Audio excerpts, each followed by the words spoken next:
তো আল্লাহ পাক রব্বুল আলামিন যদি চান তাহলে আপনার সামান্য আমলের মাধ্যমে আপনাকে এত ফজিলত দিতে পারে যা আপনাকে বড় বড় আমলও দিতে পারে না। যেমনভাবে মুসা আলাইহিস সালাম যখন ফেরাউন মুসা আলাইহিস সালামকে জাদুরদের সম্মুখীন হওয়ার জন্য বলেছিল, তখন ফেরাউনের মন্ত্রী মুসা আলাইহিস সালামকে বলেন, তো বিভিন্ন খেলার একটা পোশাক থাকে, একটা লেবাস থাকে। তো মন্ত্রী এসে বলে, হে মুসা, তুমি যে ওই জাদুকরদের বিরুদ্ধে যাবা, জাদুকরদের ওইখানে উপস্থিত হবা, তোমার একটি পোশাক পরিধান করতে হবে। তাহলে টাইট ফ্যাট তাদের যে লেবাস বর্তমান আমাদের সময়ে রয়েছে, ইহুদি খ্রিস্টানদেরকে অনুসরণ করে কিছু মানুষ যেগুলো পরে, তো এই পোশাক পরিধান করতে হবে।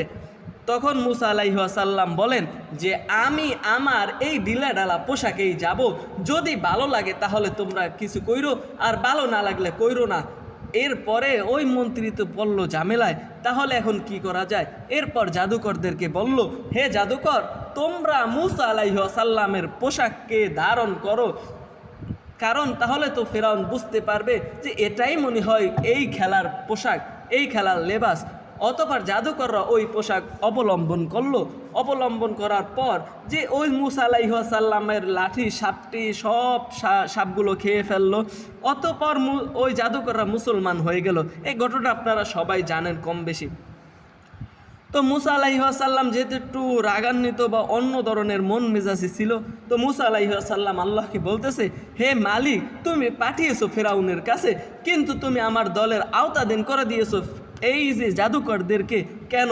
তখন আল্লাহ পাক রব্বুল আলামিন বলেন, হে মুসা, এই ব্যক্তিরা তো তোমার লেবাস পছন্দ তোমার লেবাস পরিধান করেছে, যারা তোমার লেবাস পরিধান করেছে আমি তাদেরকে পছন্দ করেছি, তাই আমি তাদেরকে তোমার দলের অন্তর্ভুক্ত করে দিয়েছি।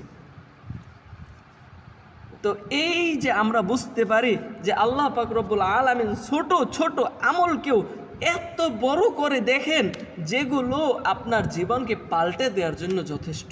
আবার ছোট ছোট গুনাহকেও এমনভাবে আল্লাহ পাক রব্বুল আলামিন গ্রহণ করে নেন যে আপনার জীবনকে বরবাদ করার জন্যই যথেষ্ট।